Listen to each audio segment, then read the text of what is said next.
Alors, aujourd'hui, on va se consacrer aux bases de données relationnelles et puis aux connecteurs aussi pour pouvoir lancer des requêtes par programme. Alors, j'ai créé une petite base de données très simple.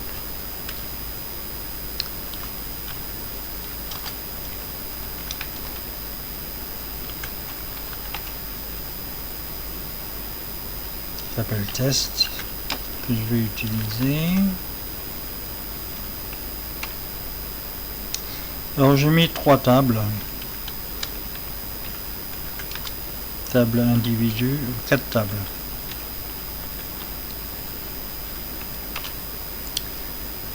Une table individu qui contient les références vers les 3 autres tables.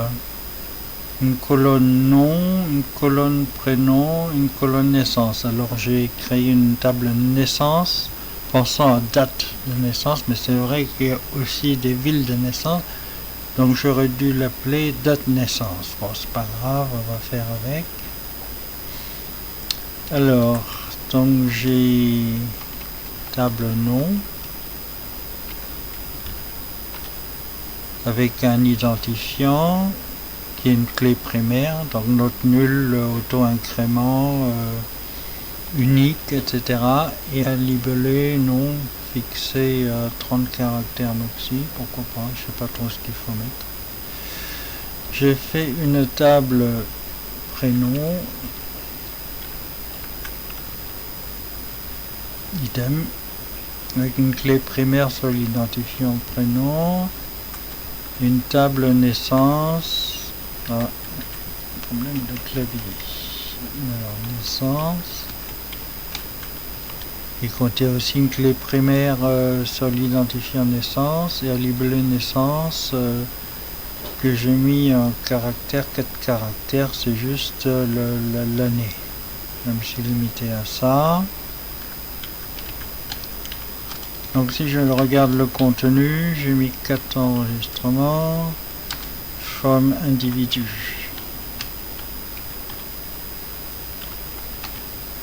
Voilà, il y a les références vers les clés primaires des 3 autres tables. Table nom. Mis un nom au hasard. Prénom.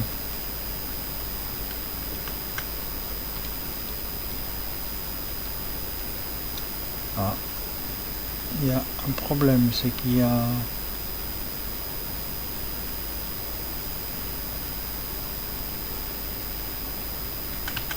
je sais pas d'où c'est sorti. From prénom. Il y a un doublon. J'ai pas mis de contrainte d'unicité. J'ai pas mis unique parce que je comptais régler ça avant toute insertion, déjà voir si ça n'existe pas déjà, et dans ce cas récupérer son identifiant, et voilà, on me retrouve bizarrement avec 2 fois le même prénom. Alors on va le faire. From prénom, ID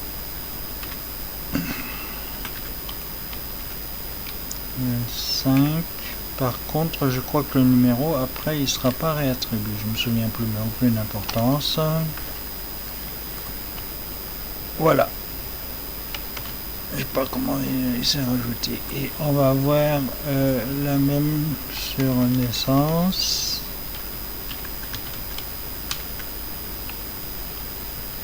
Voilà. Donc, si on fait un select,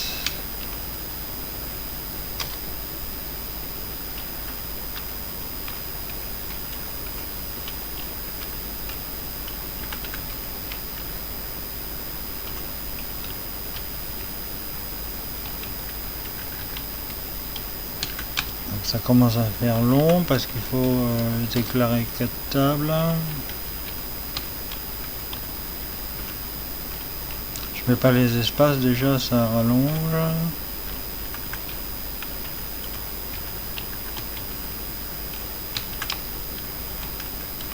Alors, individu, c'est nom.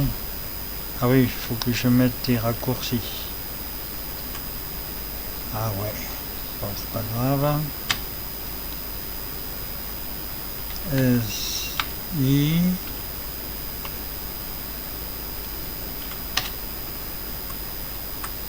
Alors, le problème de longueur de ligne.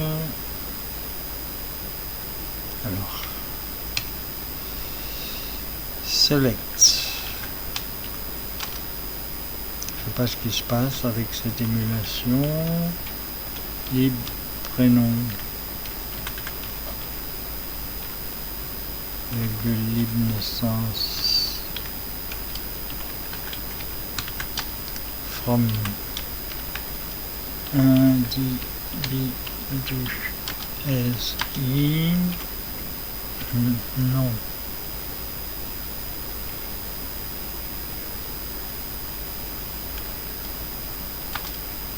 SN. Prénom. SP.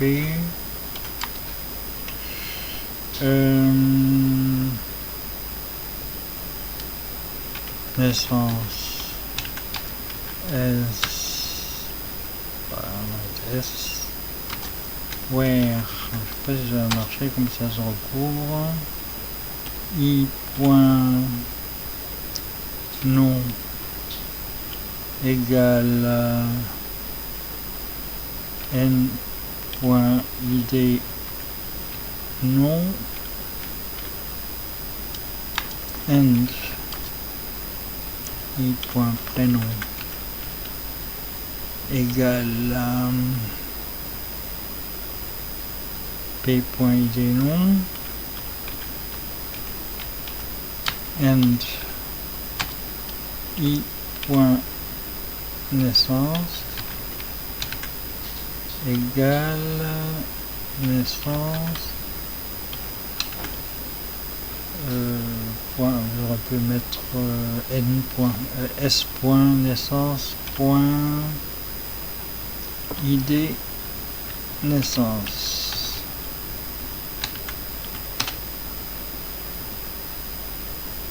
Alors,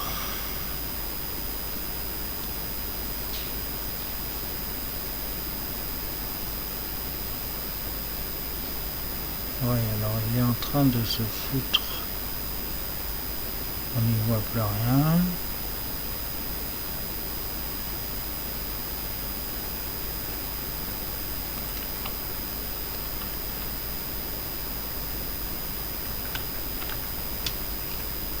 On va faire un select étoile, déjà ça va être plus court.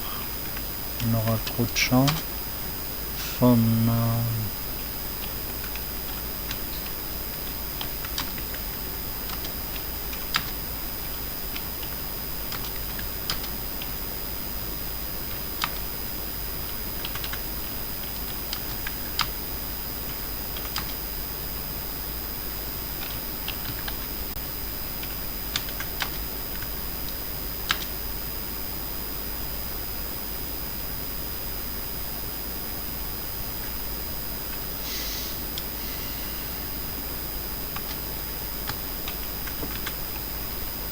là je peux continuer. I. Point nom égale n.id nom and i.prénom égale p.id prénom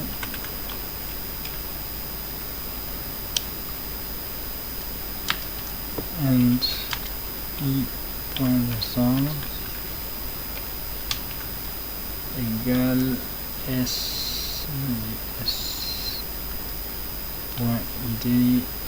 naissance. Voilà. Bon, on a des colonnes en trop parce qu'au départ, moi je voulais que libre nom, libre prénom et libre naissance dans l'usage normal. C'est comme ça que ça se passe. Et non, là il y a un repli de ligne, j'ai pas trouvé, c'est pas lié à console, c'est lié à la gestion de la console, du moins dans QEMU, dans cette version-là, je sais pas. Bon. Donc ça c'est bien beau, mais quand on passe à une application, on va pas taper des requêtes comme ça à la main. On va faire ça par programme. Donc je vais ressortir de là.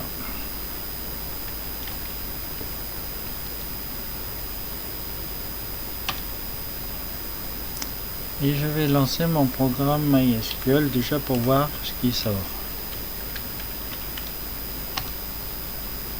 Voilà. Donc comme je veux en faire un module qui va être interfacé avec un corps de programme qui lui va faire l'interface Home Machine. Je veux qu'il puisse récupérer les requêtes de façon simple, qu'il sache l'analyser, qu'il sache que ça c'est le début de la chaîne, crochet c'est le début de ligne, avec 3 champs de la première colonne, ensuite on passe à la deuxième ligne, à la troisième ligne et à la quatrième ligne.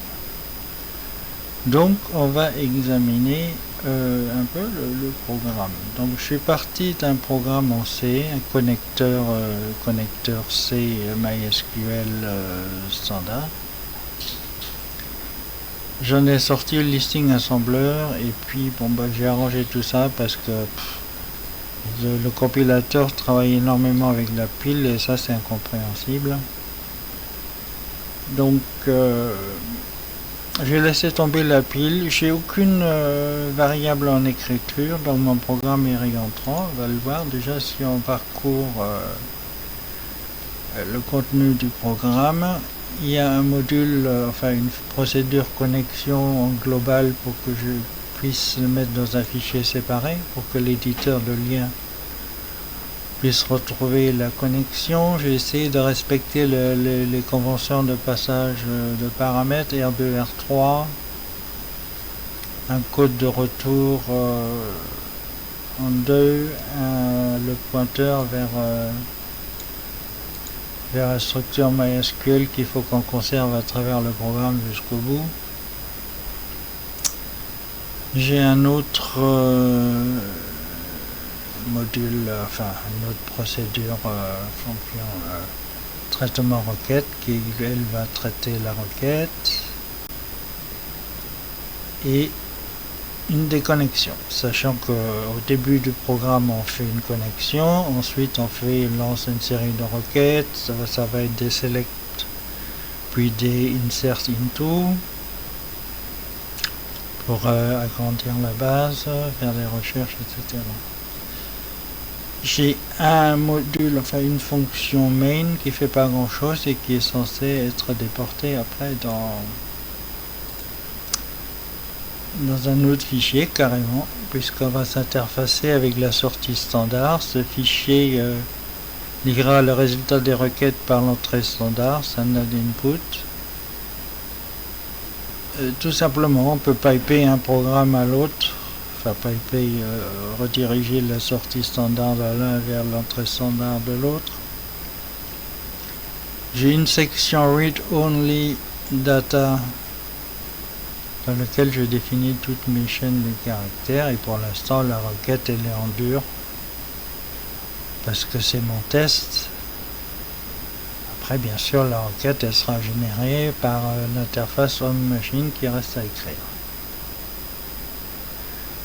Alors voyons voir un peu comment ça marche. Et MySQL c'est standard, c'est toujours les mêmes registres.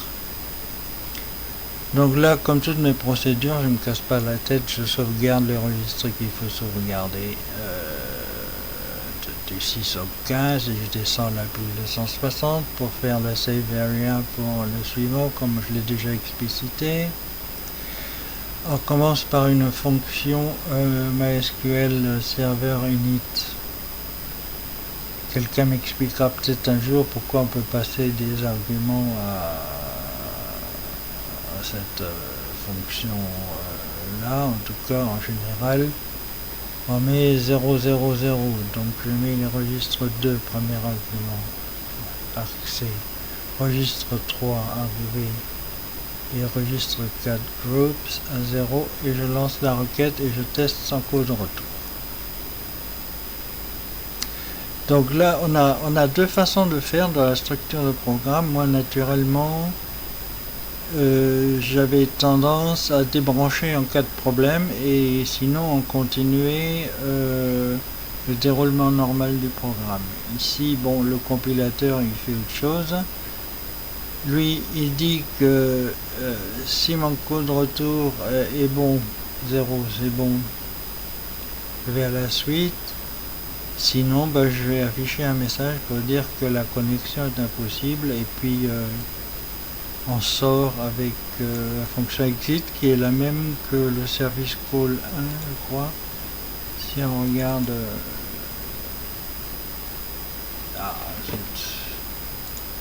il va l'ouvrir avec write, je ne sais pas pourquoi.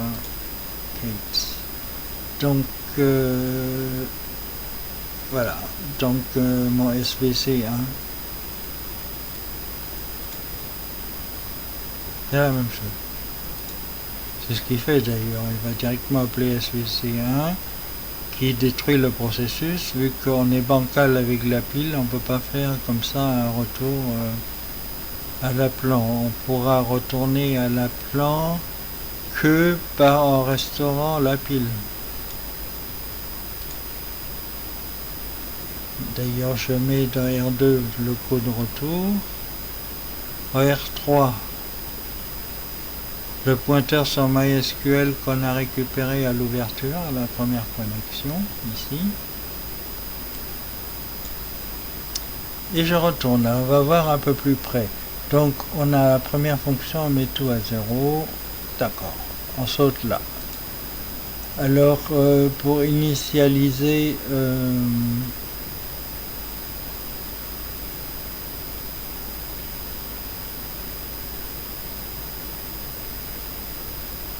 il devrait avoir quelque chose dans R2.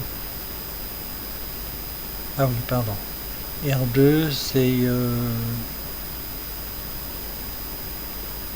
on récupère un entier. Le truc qui me chagrine là. MySQL init, on lui passe pas de paramètres.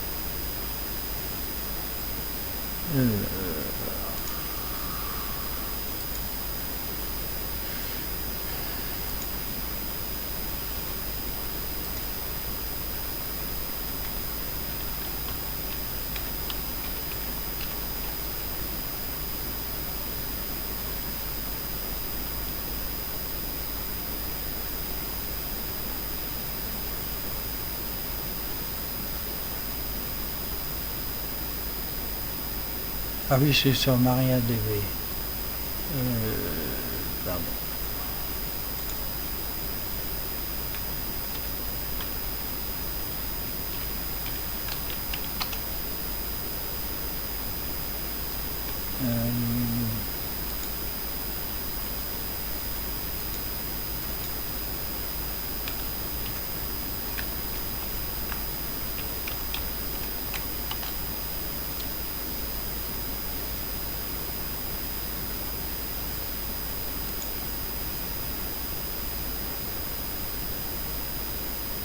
Ah voilà, on lui passe un pointeur sur la structure et on récupère le pointeur au retour. Donc MySQL init. Je n'ai rien mis en R2.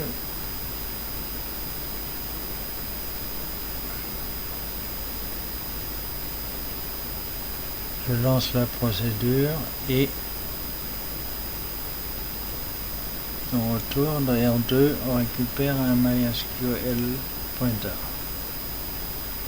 Il faudra ne pas casser, ne surtout pas détruire à travers toute la procédure. C'est pour ça que je commence à le sauver à R10, puisque R2 on en a besoin tout le temps. Je teste R10. On veut que égalité c'est succès, 0 c'est succès, donc non égal. Ah non, pardon, c'est pas ça. Il faut que le pointeur soit différent de nul. Donc nul c'est 0. Donc JNZ. On saute là, sinon on dit pointeur. D'accord. Pointeur non nul, donc c'est bon. Sinon on retourne. On met dans R2 un exit failure qui est là 1 et on va à la fin. À la fin, on restaure la pile et on s'en va. Init OK. Je lui dis de lire les paramètres dans un fichier de configuration dans lequel on définit l'adresse du serveur. Voilà, hostname dans l'ordre inverse. On commence par le hostname, username, password, default database. Donc je vais mettre là la machine locale, je vais mettre localhost tout simplement. Là, utilisateur donné, son mot de passe et la base test. Comme on utilise MyCNF, on lui a dit précédemment dans MySQL Options. Et on lui met en R2 bien sûr la structure MySQL pointer qu'on a récupéré et on fait un real connect. Et là, note égale, on teste le retour, non égal. Oui, parce que MySQL real connect, il renvoie le pointeur qu'on lui envoie. C'est bizarre. Comme ça. MySQL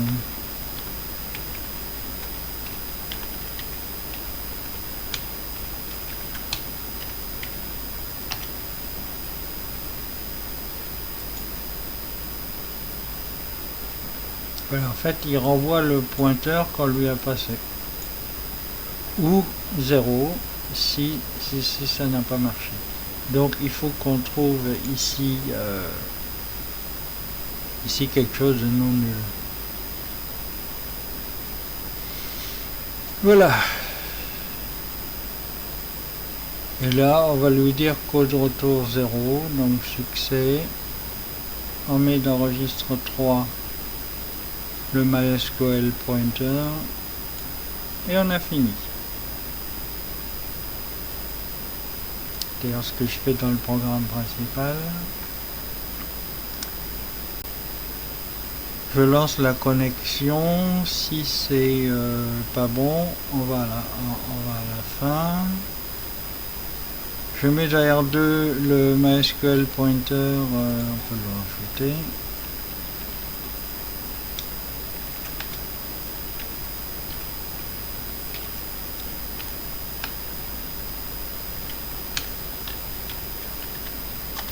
À la connexion.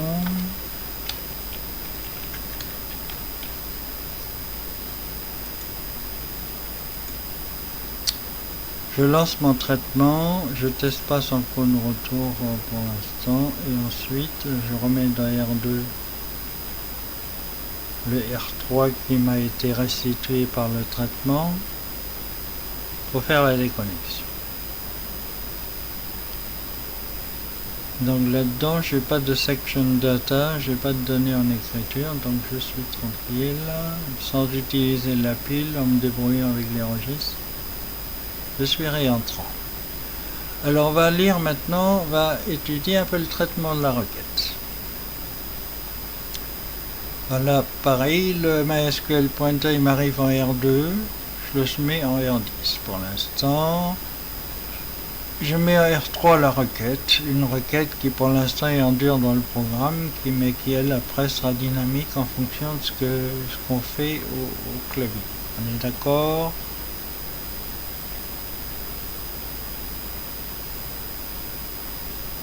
Je lance la requête, je teste le code retour. S'il est nul, ok. Sinon on va envoyer un message d'erreur. Dire quelle requête a planté et avec l'erreur exacte que générée par MySQL et on s'en va. Notre requête est bonne.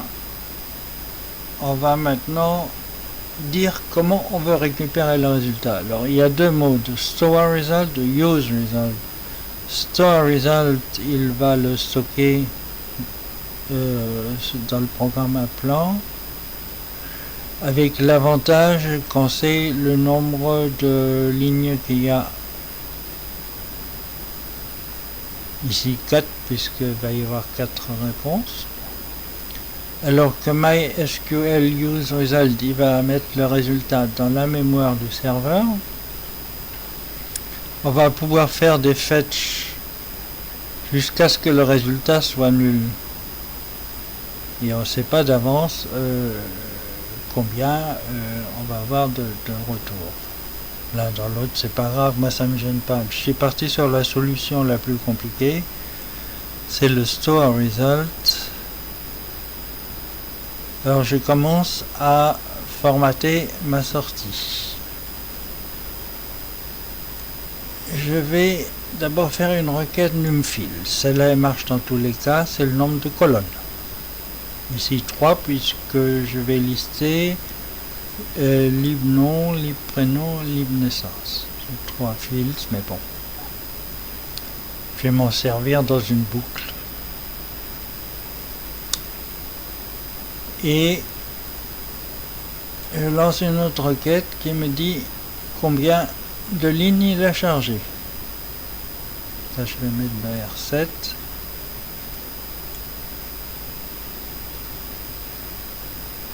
Et je fais deux boucles, une boucle ligne et une boucle colonne. Alors dans la boucle ligne, on récupère R9. R9 c'est une structure résultat, MySQL RS.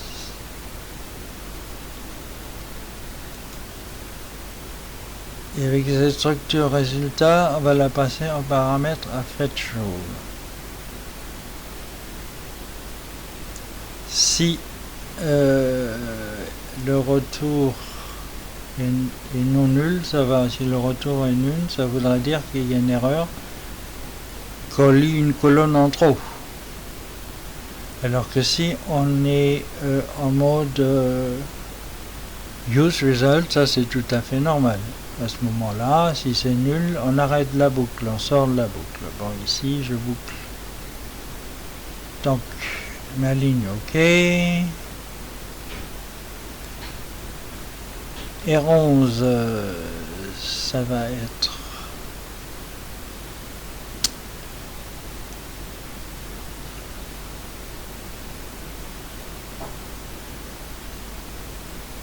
oui, alors ça va être le pointeur, ça va être un offset, enfin un index.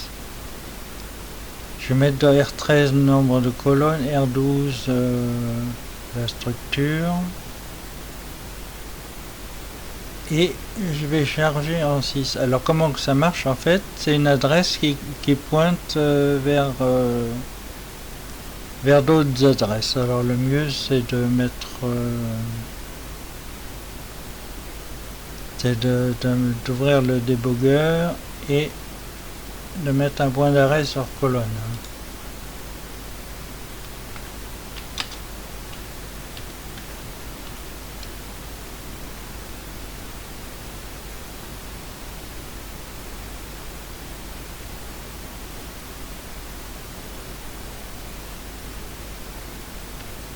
Alors là, bizarrement, avec mon programme CPM, j'avais le source dans cette case. Là, il veut pas. Il dit qu'il y a une source available. C'est parce que j'assemble avec les options MariaDB, MySQL. Et il n'est pas content. Donc, où est-ce qu'on va récupérer il nous dit quand même en quelle ligne programme on est. Donc on s'arrête en 124, c'est celle-là, voilà, 124. Alors là, on va charger en R6 la première adresse qui est contenue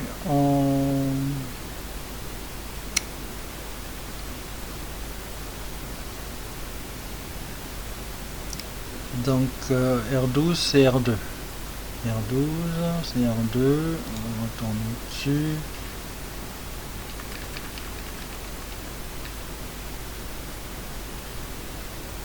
Alors, R12 c'est R2.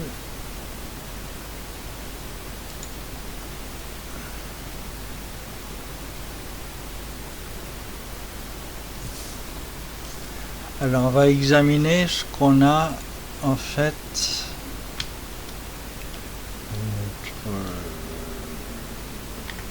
long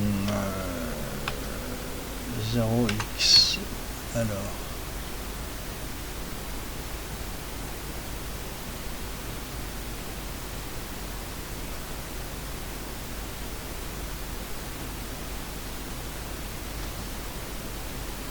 alors 2AA 000 28 60. Bon. Alors c'est qu'est-ce qu'il faut mettre x slash. Je sais pas quel format il va me sortir là. 0x 2AA 000 22 880. Ouais, mais c'est pas ce que je veux.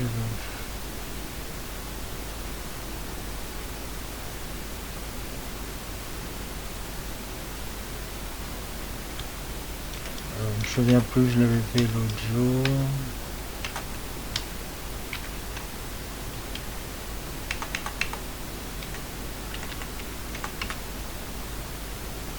Ouais, mais c'est pas bon, c'est sur 32 bits. Enfin, c'est pas grave. On va voir une autre adresse, il faut les combiner. Je voulais travailler avec 8 octets. Donc la prochaine adresse, donc c'est 28880.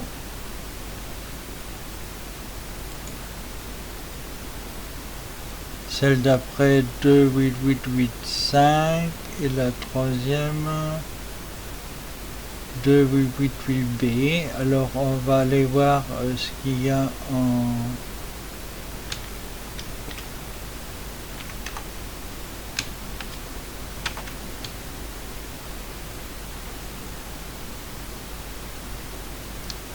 deux AA 000 28885. On a là je suis sur le prénom Jules.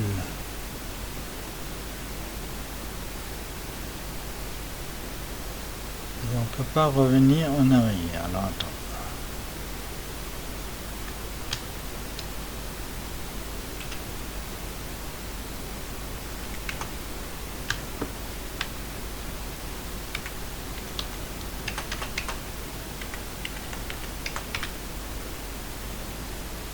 Ah oui.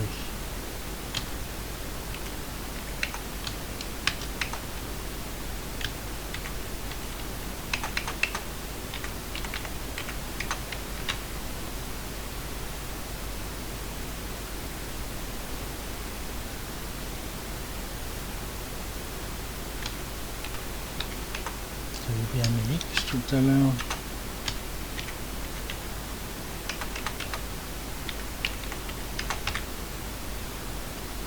Oh, c'est pas grave. On a une première adresse, c'est 80, 85 et 8B. Donc si on va faire un X, 30 caractères, 0x 2 AA 0002 8880. On va y trouver FLOR, c'est le premier nom, et le nul, fin de chaîne. La prochaine adresse, elle commence là. Jules, nul, et le troisième c'est 1980, nul. Et nul, je suppose que c'est pour dire que c'est la fin de ligne. Alors, on pourrait très bien récupérer le résultat en une seule chaîne de caractères avec nom nul, prénom nul, date nul. On sait de toute façon qu'on récupère trois champs et par sécurité on a un double nul derrière. C'est pas ce que j'ai retenu. Moi je dispatche tout de suite. Je vais voir les trois adresses. Donc en fait c'est une double indirection. On a une première adresse qui pointe sur une liste d'adresses. Donc il faut aller voir à la première adresse qu'est-ce qu'il y a comme contenu. Ce contenu étant une adresse, il faudra aller donc voir ce qu'il y a à cette adresse. Si on l'a fait, la première adresse elle pointe sur la première lettre du nom qui est le premier champ.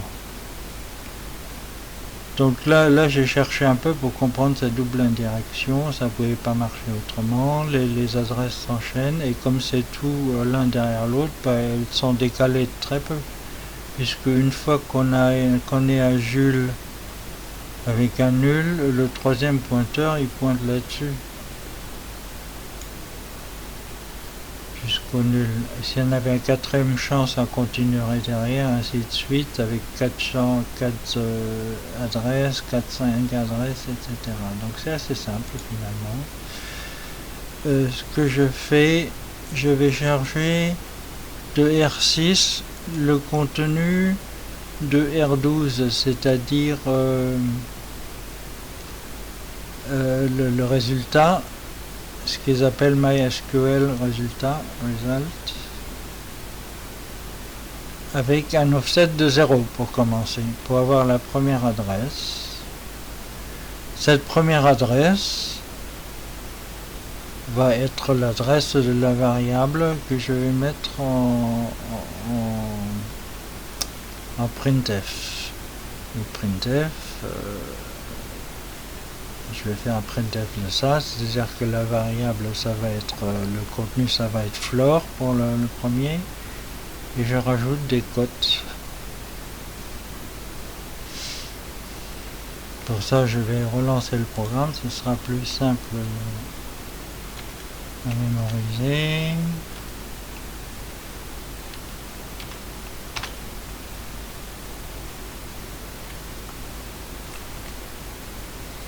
Donc on a floor, deuxième champ Jules, troisième, avec une virgule entre les deux, et derrière je mets pas de virgule. On va voir comment je fais pour éviter cette virgule qui vient de glisser là-dedans. C'est assez simple en fait. Donc je sais que je vais faire une première boucle.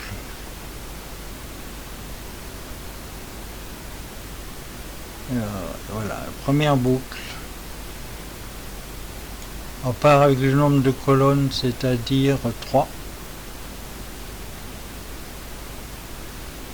Donc au premier passage, il vaudra 3 et il sera décrémenté branch count general register, count and test general register, il décrémente et il saute tant que non nul. Donc au premier passage on aura 3, on va remonter là, il vaut plus que 2, on va remonter là, il vaut plus qu'un, et donc je vais faire un compare logical general full immediate. Logical c'est unsigned. Une comparaison signée marcherait pareil, hein. Moi je travaille que avec des noms signés. Et si jump not high, c'est-à-dire si on n'est plus au-dessus strictement supérieur à 1, on va dans dernier champ, sinon je rajoute une virgule.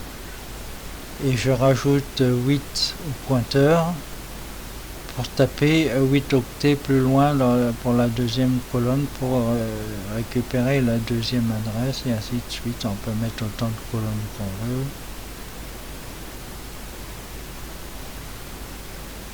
La colonne est terminée, je mets un crochet fermant. Je suppose que je mets un retour... ah non, je mets pas de retour à ligne. Je vais mettre... je décrémente d'un le compteur de ligne au départ R7 qu'on a récupéré ici, nombre de lignes. Donc je décrémente R7 et s'il vaut 0, je ne monte plus à ligne. Je ne vais pas lire la prochaine colonne, enfin prochaine ligne, pardon. Je termine, on a fini. Si on branche plus là, alors quand on a fini, il faut libérer la mémoire. C'est avec cette fonction là qu'on libère toute la mémoire associée au retour de la précédente requête. Donc on passe R9 en paramètres. On fait une accolade fermante, ça veut dire que c'est fini. Un retour à la ligne, condition code, enfin return code nul, ça veut dire que tout va bien. On revient là. On récupère, ah oui, donc le R3, j'ai dû le remettre, voilà. Celui que j'avais sauvé en R10, je le restitue en R3. Pour le récupérer là, comme il y a toujours un seul paramètre en entrée R2, je le mets en 2. Ça c'est pour respecter les usages. Déconnexion, on restaure la pile. On récupère l'adresse. Dans tous les registres qu'on récupère, on récupère le 14 et on saute sur le 14 et on revient à la ligne de commande. Voilà. Bon, c'est vrai que j'ai hésité un peu, mais bon, on ne peut pas toujours tout mémoriser, les moindres commandes. Ben voilà, c'était la double indirection. On récupère une adresse et on a une adresse, on va voir ce qui est pointé à cette adresse. Ce sont des adresses qui se suivent. On récupère la première adresse. On va voir ce qu'il y a au bout. Voir ce qu'il y a au bout, c'est printf qui va le faire. Puisque printf s'attend à une adresse, il veut dans R3, il veut l'adresse de la chaîne à imprimer en %S. C'est pour ça que je l'ai mis en R6. Pourquoi R6? Parce que c'est le premier registre protégé. Si j'en ai besoin par la suite, je ne sais plus si j'en ai besoin par la suite. Non, là, non.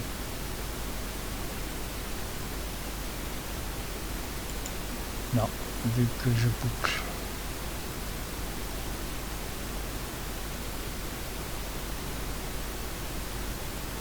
Non, on aurait pu mettre R3 directement.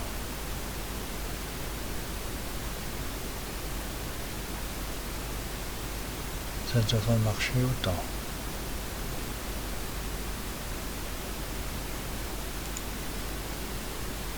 Je vérifie que j'utilise pas R6 ailleurs.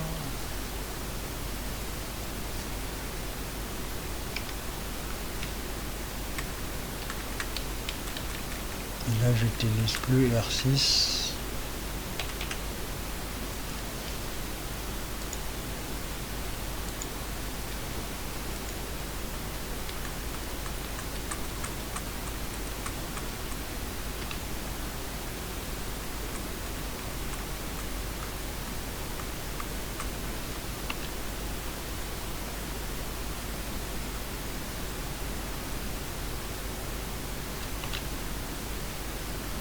Voilà, on l'aura simplifié ensemble, alors je pérennise ma modification. C'est parce que effectivement j'avais fait ça avec un offset manuel pour imprimer les deux premiers, donc il fallait conserver les résultats. Et tout ça pourquoi Donc là, bon, R3, on l'a là. R6, il me sert.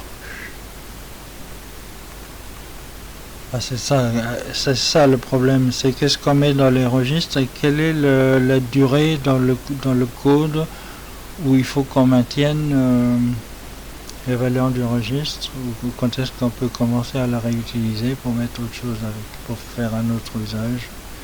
Donc quand il y a des registres, il faut faire attention, moi je le mets. Alors là, visuellement, je sais qu'ah oui, le nombre de colonnes, je l'ai derrière 8. Le nombre de lignes, je l'ai derrière 7. Il faut surtout pas les utiliser pour autre chose tant qu'on n'a pas bouclé. Et même tant qu'on n'est pas sorti, parce qu'on va décrémenter par le nombre de colonnes, lui, il faut que je le garde parce qu'à chaque ligne, je recommence au début. Et même, je suis en offset dessus. R8 sur R13, nombre de colonnes. Le R7, c'est le nombre de lignes. Bon, une fois qu'on a bouclé sur ligne, donc là on boucle là sur R7 ligne, une fois qu'on a fini de boucler ligne, R7 j'en ai plus besoin. Dans R9 j'ai mémorisé ma structure, je crois, dans R9, ouais, la structure du résultat. Une fois que je fais un free result, j'ai plus besoin du R9. Il pourrait éventuellement par la suite servir à autre chose. Et là, il faut bien visualiser ou noter que le registre à tel endroit de là, on l'utilise pour ça, de tel endroit là,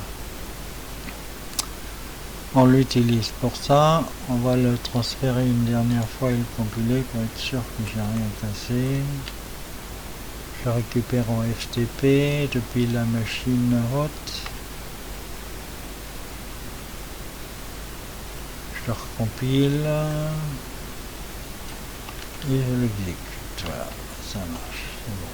Donc il n'y a plus qu'à fermer le fichier. Je pourrais le mettre en ligne sur YouTube, enfin sur Drive, Google Drive, et avec un lien sur YouTube. Voilà, j'ai fini la vidéo.